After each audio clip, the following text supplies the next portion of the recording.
Ok, comment choisir intelligemment sa niche et réussir dedans? Donc, si tu es quelqu'un qui a envie de se lancer dans le SMMA, dans le business en ligne de manière générale, et tu as énormément procrastiné ces derniers temps sur le fait de passer à l'action, ok, de commencer, de te lancer, choisir une niche, créer une offre, etc.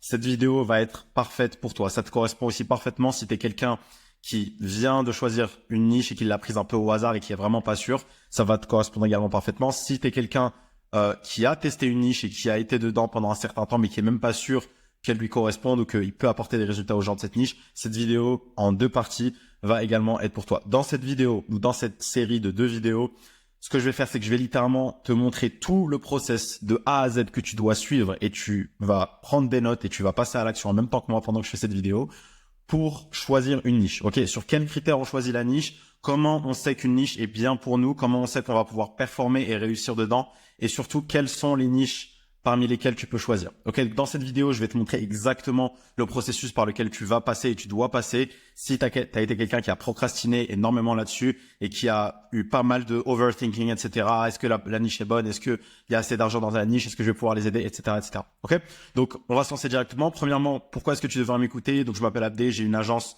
SMMA depuis maintenant plus de 2 ans.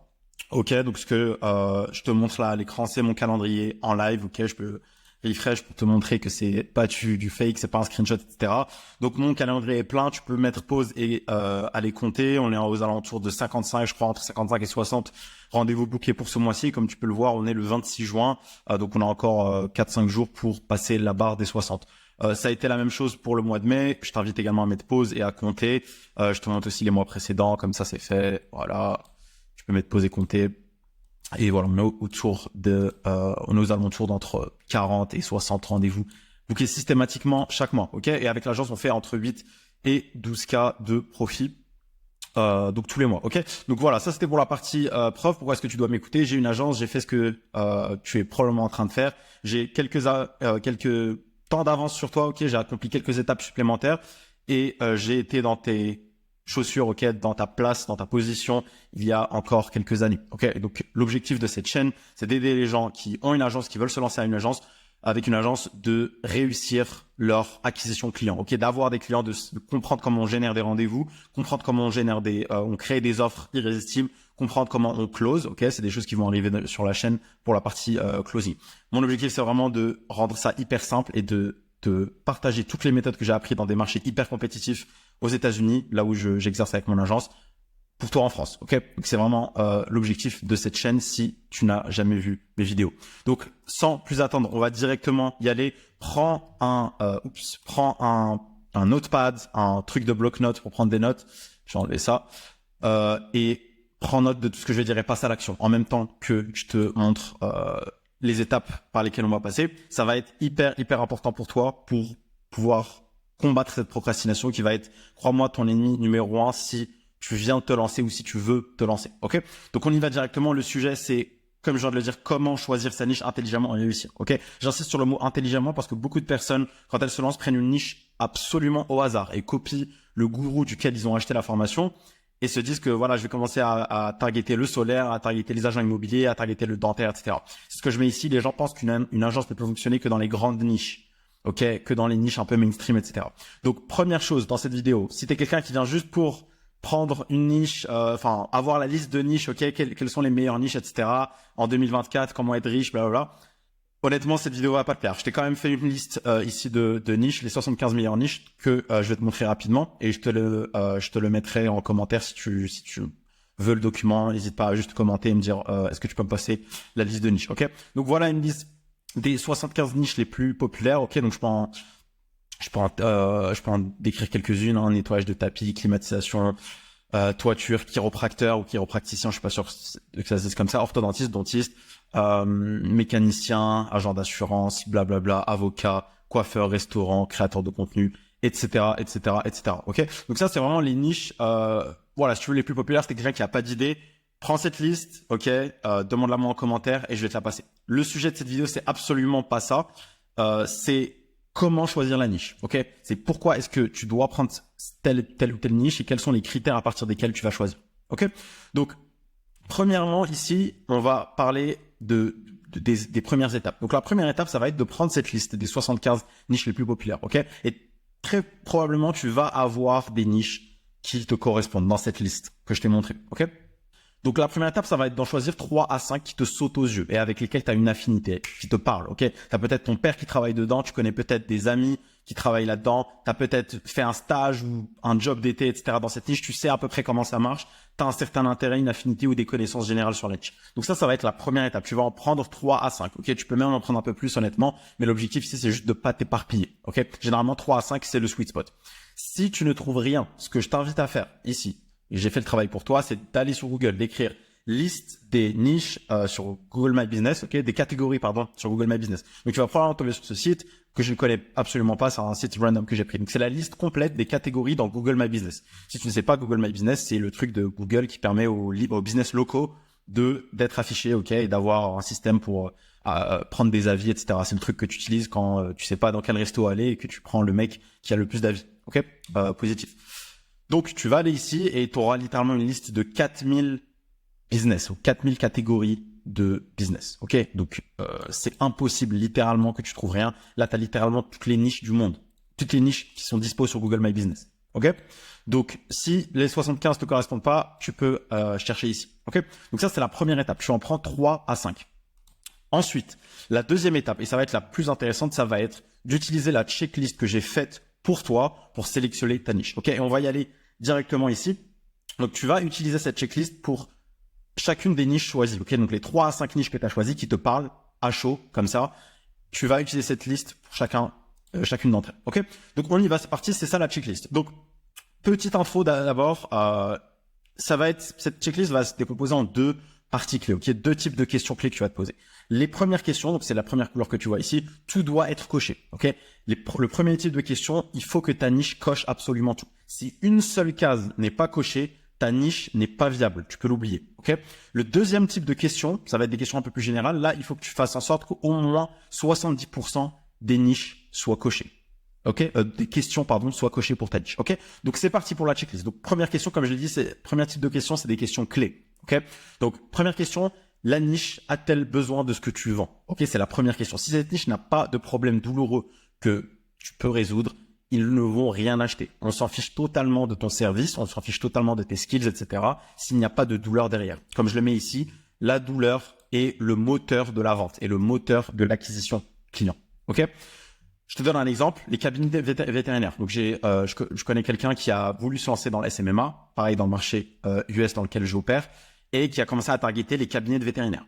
Il s'est rendu compte très rapidement que 90% d'entre eux n'ont absolument pas besoin d'aide pour trouver des clients. Tout simplement parce que dans une zone donnée, il n'y a pas 40 000 vétérinaires. Donc tous les gens qui ont un chien ou un chat, etc., malade, ils vont vers le seul vétérinaire en gros qu'il y a dans la zone. Ces gens-là, en fait, n'ont pas vraiment de problème de business. Évidemment, il y a des zones très spécifiques où il y a énormément de concurrence, mais c'était très anecdotique. Donc tout simplement, c'était pas un bon marché pour lui. Il n'y a pas assez de demande. Ok? Petite note ici, s'il existe une niche vraiment, vraiment incroyable avec un problème très douloureux, tu peux toujours trouver comment le résoudre et tes compétences ne devraient pas vraiment poser de préoccupations majeures. Ok? Donc ça, c'est vraiment pour les niches qui sont vraiment, vraiment exceptionnelles. C'est des choses sur lesquelles tu n'as pas besoin de trop réfléchir. Tu dois, et c'est hyper important, prends ça en note, ok? Tu dois créer ton produit autour de ton marché, ok? Créer ton produit autour du marché est une bien meilleure idée que créer ton marché autour du produit. Ok, il faut que tu trouves un marché et que tu lui donnes ce qu'il veut, littéralement. Tu dois donner au marché ce qu'il veut, pas l'inverse. Ok, donc je t'invite évidemment pendant que tu regardes cette vidéo à checker ça, prendre note et checker pour chacune des niches que tu as choisies, ok, que tu as présélectionnées, de répondre à ces questions. Ok, ça va être hyper utile. Crois-moi, c'est la meilleure méthode pour pouvoir trouver les meilleures niches. Ok, donc on continue directement. La deuxième question absolument fondamentale, deuxième question clé. Est-ce que la niche de ta niche, donc les clients de ton client, ok, est-ce qu'elle a besoin de ce que ta niche vend?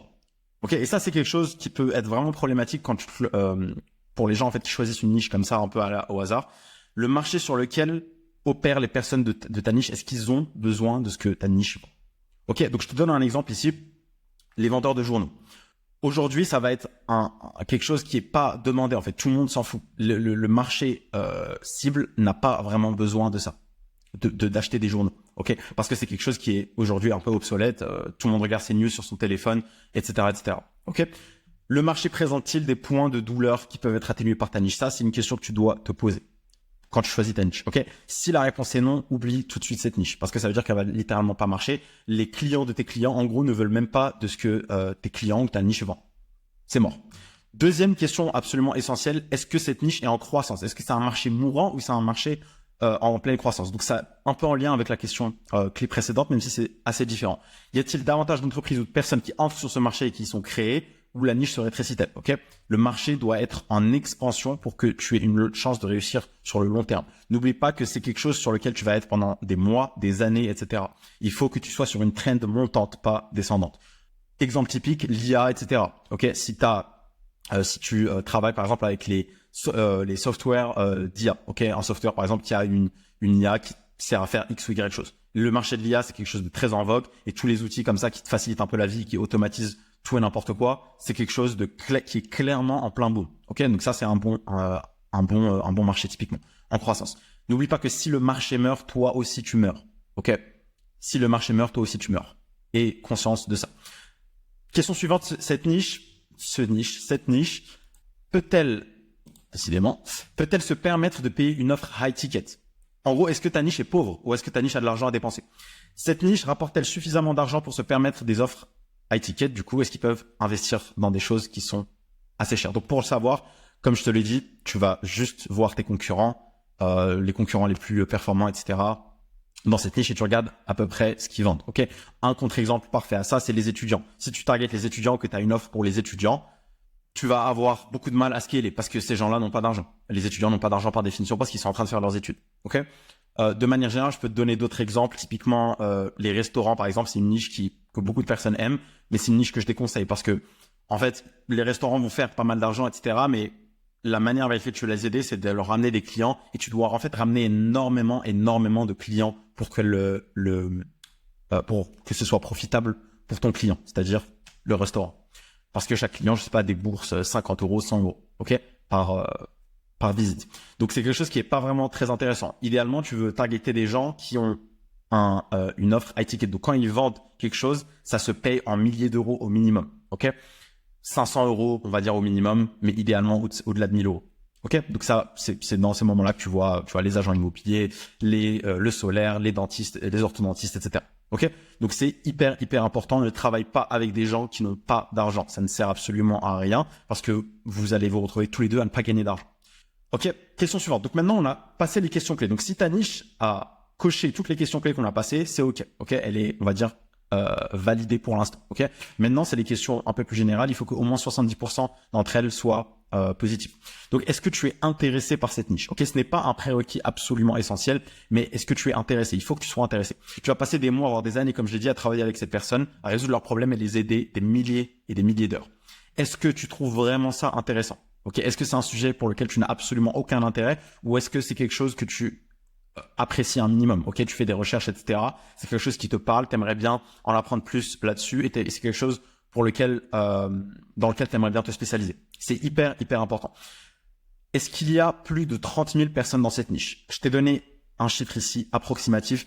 En gros, l'idée c'est que la niche doit être assez large. Il faut que le TAM, comme on dit, donc en anglais ça fait Total Addressable Market, le marché total adressable, si c'est un mot qui existe en français. Il faut qu'il soit assez grand. Donc là, je t'ai donné 30 000, c'est une bonne fourchette pour commencer, ok.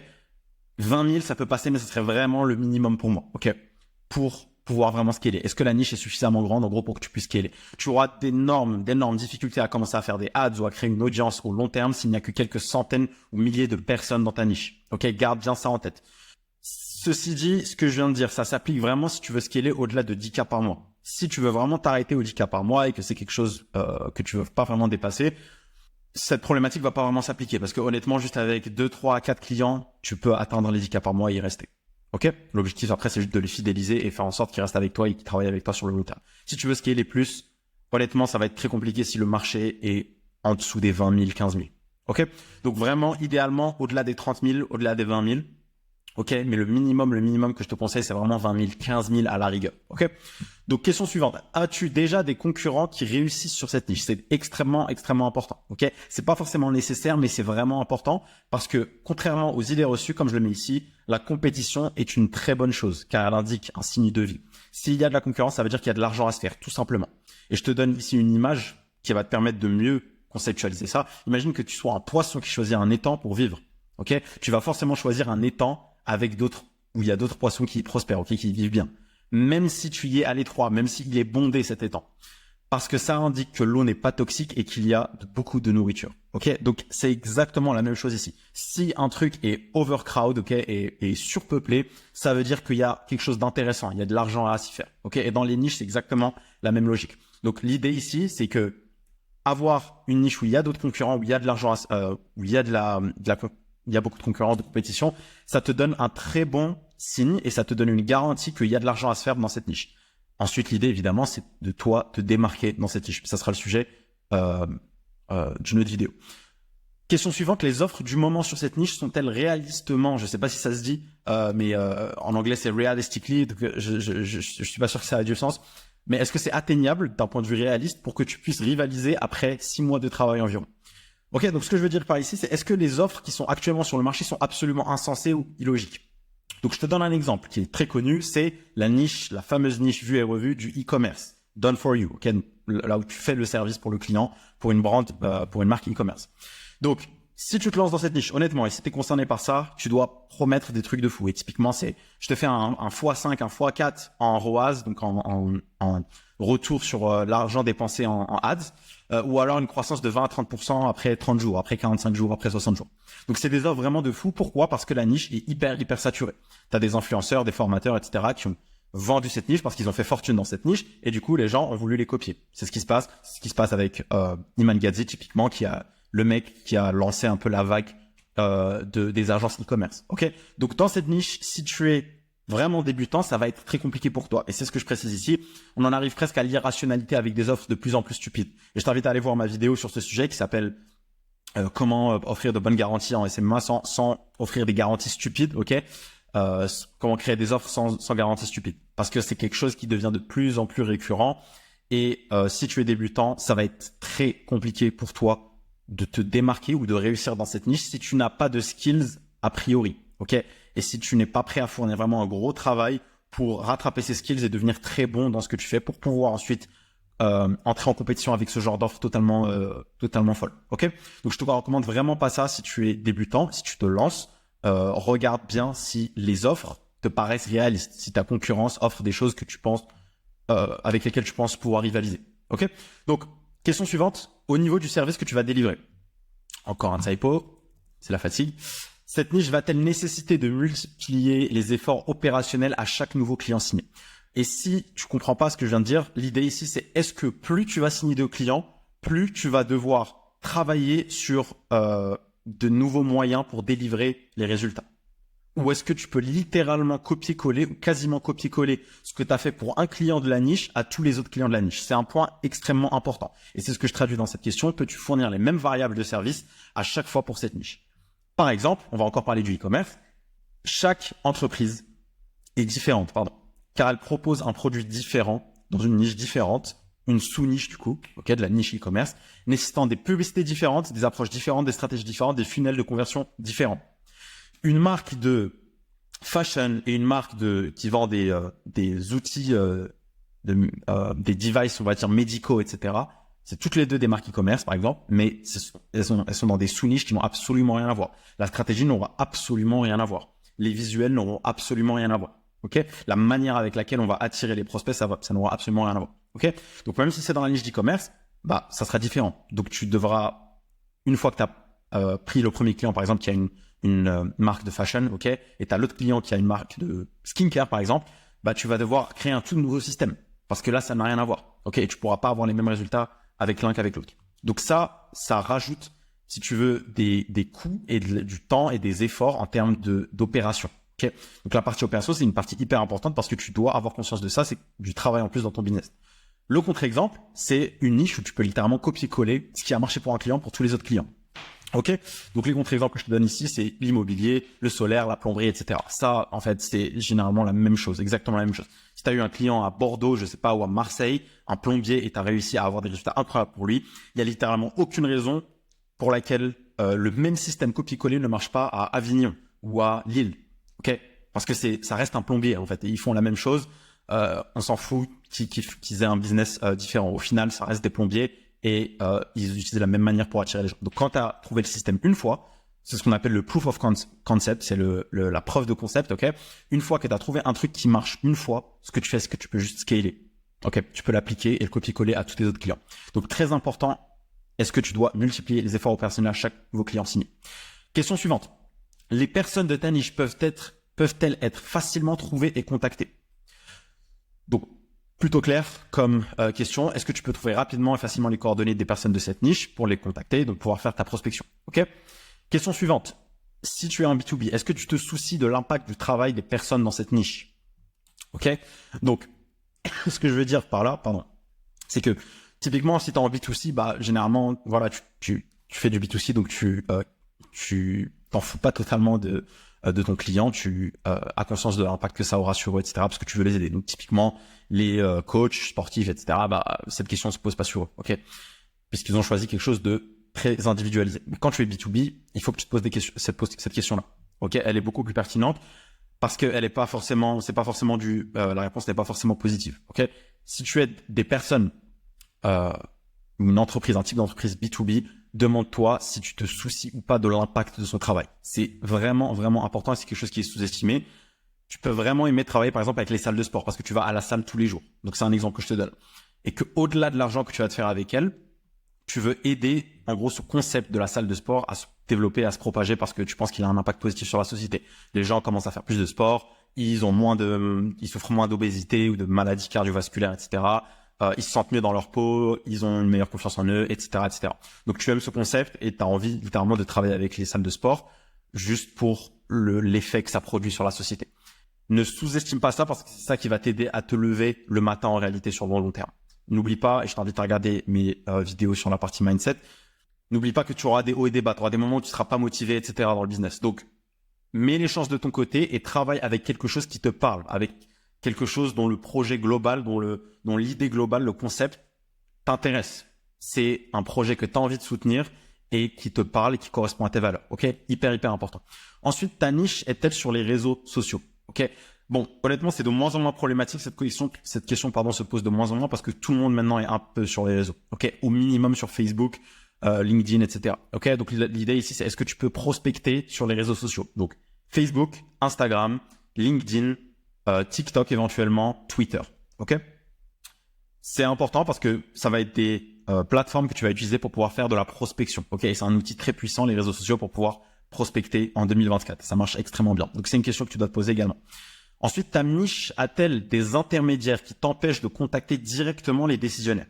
Ok, je vais te donner un peu plus de détails là-dessus. Est-ce que tu peux utiliser en gros des stratégies de prospection à froid pour contacter directement les décideurs de ta niche? Donc je te donne un exemple ici. Par exemple, les cabinets dentaires demandent à des réceptionnistes de filtrer les emails et les appels à froid. Tu vas appeler le cabinet, tu vas tomber sur la réceptionniste, la secrétaire, etc.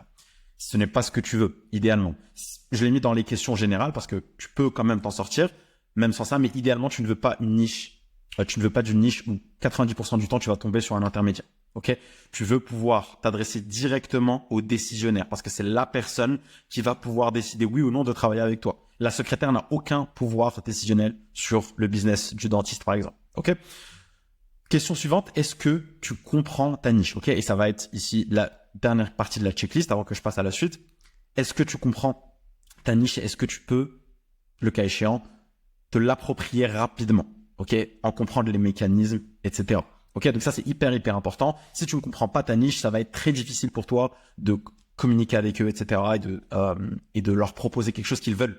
Parce que comme je te l'ai expliqué au tout début, il faut que tu proposes quelque chose que le marché veut. Ne propose pas ce que tu sais faire, ok, ou ce que tu penses savoir faire. Propose au marché ce qu'il veut. Ok, crée ton offre et ton produit autour de la demande qui est déjà existante. Ne cherche pas à créer des désirs chez les gens qui n'ont pas. Trouve leurs désirs, fais des recherches pour comprendre quels sont leurs désirs, quelles sont leurs douleurs, et ensuite propose une offre qui matche leurs désirs et leurs douleurs. C'est la meilleure manière de réussir. Ok?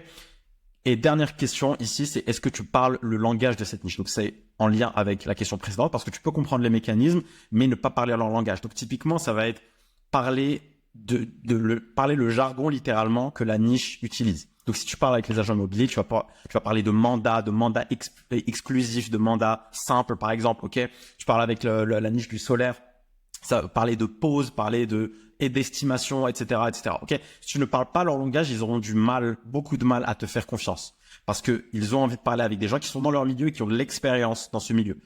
De ce fait, même si tu n'as pas d'expérience, il faut que tu apprennes leur langage, leur vocabulaire, leur jargon pour pouvoir l'utiliser ensuite dans tes stratégies de prospection et dans ta création de ton offre. Ok, donc c'est la checklist, ok, complète, ok. Et si tu la veux, pareil, demande-la moi dans les commentaires, je peux te la donner. Il faut absolument que tu passes par ça pour choisir ta niche. C'est une nécessité.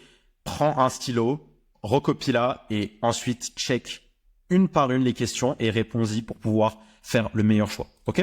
Donc, une fois que tu as cette checklist, etc., donc comme je l'ai dit, tu vas l'utiliser pour chacune des niches que tu as choisies, que tu as présélectionnées, d'accord?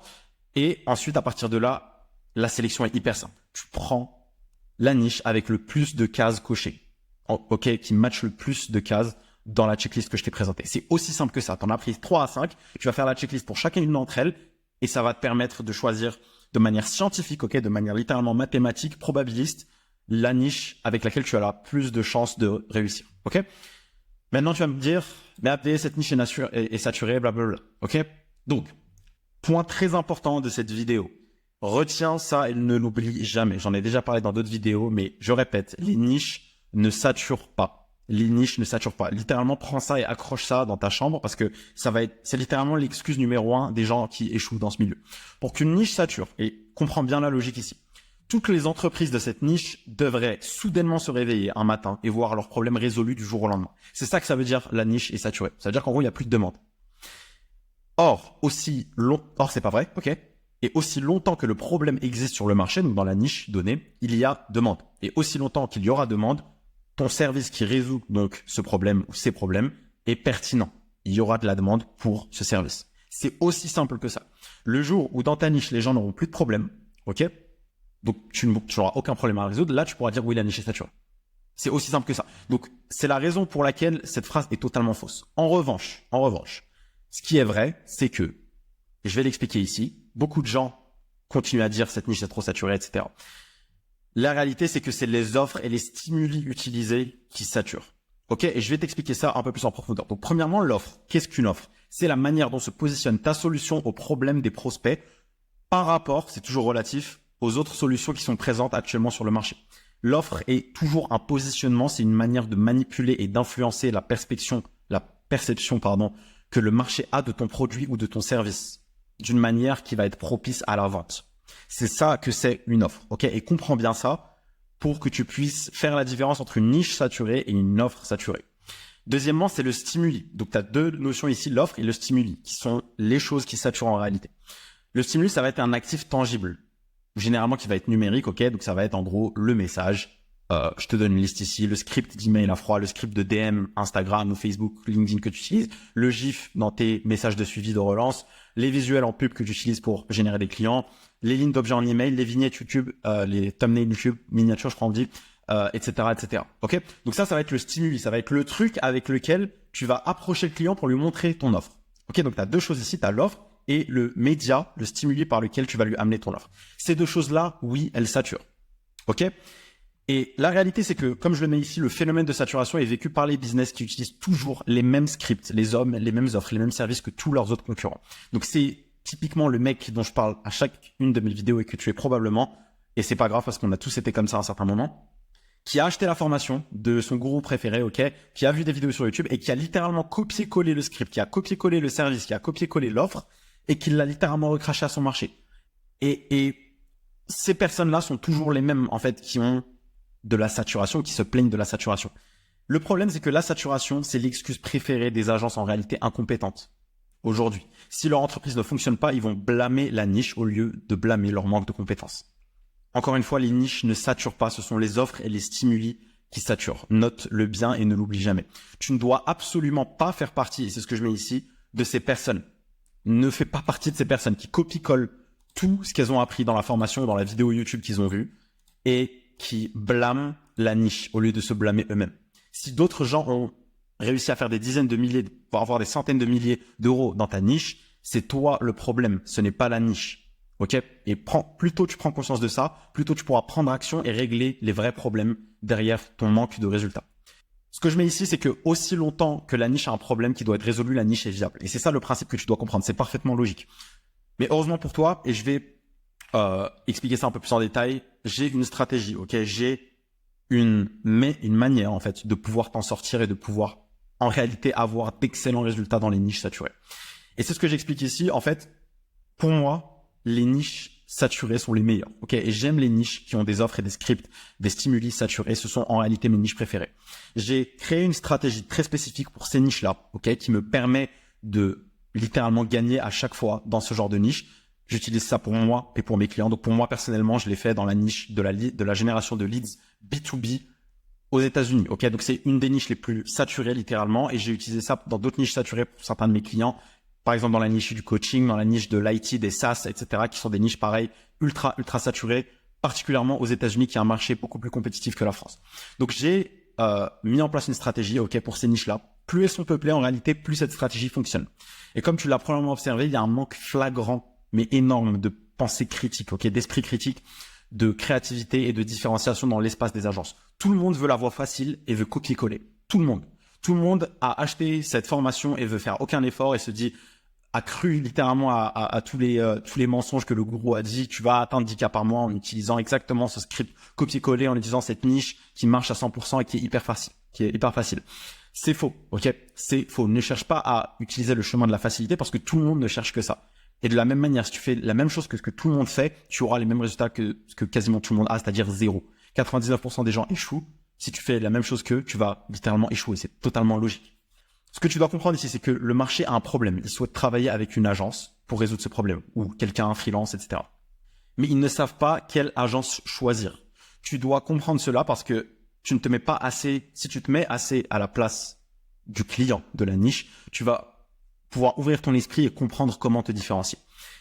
Ces clients-là, cette niche-là qui est saturée, ils voient toujours la même offre, promettant exactement le même résultat, avec le même mécanisme, avec la même formulation et dans le même laps de temps. Ces gens-là utilisent littéralement tous le même process de vente, avec le même script d'email à froid ou d'appel à froid. Ce que je te mets ici, non, tu n'es pas la première personne à avoir regardé telle ou telle vidéo. Donc je t'ai mis Adam Swift ou Samuel, j'ai écorché son prénom, Samuel Gomet, je crois. J'ai rien au passage contre ces personnes-là. Je suis même pas dans le marché français de base, donc je les ai connus ou j'ai connu l'existence de leur chaîne il y a très peu de temps. Mais tu n'es pas la première personne à avoir vu leurs vidéos où ils font un cold call à froid, ils donnent le script, etc. et qu'ils l'ont copié. Tu n'es pas le seul. Tu vois bien que sur la vidéo, il y a écrit 10 000 vues, ou 14 000 vues, ou 20 000 vues. Il y a beaucoup de personnes qui l'ont vu et qui ont voulu copier ça. Donc, aie conscience de ça, en fait. Aie conscience de ça et ça va te permettre de comprendre à quel point c'est absurde de littéralement copier-coller ce que tu vois. Donc, en étant dans cette démarche de littéralement copier-coller ce que ta niche saturée fait, ton succès à ce moment-là va être uniquement basé sur la chance parce que tu copies la concurrence. Tu es littéralement un clone de tous les autres. Et mathématiquement, d'un point de vue probabiliste et statistique, plus la niche va grossir, plus il y aura des concurrents dans ta niche, plus tes chances de réussir vont diminuer parce que tu es un individu exactement similaire à tous les autres individus dans la niche. Donc ta chance, ça va être 1 sur le nombre de messages envoyés par tes concurrents parce que tu es littéralement un copier-coller de tous ces autres-là. Donc tu dois utiliser une autre stratégie, ok? Et pour que cette vidéo soit pas longue, je vais faire une deuxième partie où je vais te dévoiler exactement la stratégie, ok? Le doc est en anglais pour l'instant, Saturated Niche Strategy, la niche pour réussir de manière quasiment garantie dans une niche saturée et comment gagner dans les niches saturées. Je vais t'expliquer en détail la plupart des erreurs que les gens font, ok, dans ces niches saturées. Pourquoi est-ce qu'ils n'arrivent pas à réussir dans une niche? Qu'est-ce qu'il faut faire une fois que tu as choisi ta niche? Comment résister au syndrome de l'objet brillant et de pas se disperser dans tous les sens? Et surtout, comme je l'ai dit, comment réussir dans des niches saturées. Les action steps à la fin de cette vidéo, c'est comme d'habitude de passer à l'action. Passe à l'action. Reprends la checklist, fais les étapes que j'ai décrites dans cette vidéo, mets pause sur chaque point que tu comprends pas, etc. N'hésite pas à me poser des questions dans les commentaires ou sur Insta ou autre si tu as besoin, ok? Je me ferai un plaisir de t'éclaircir et de t'aider à choisir ta niche.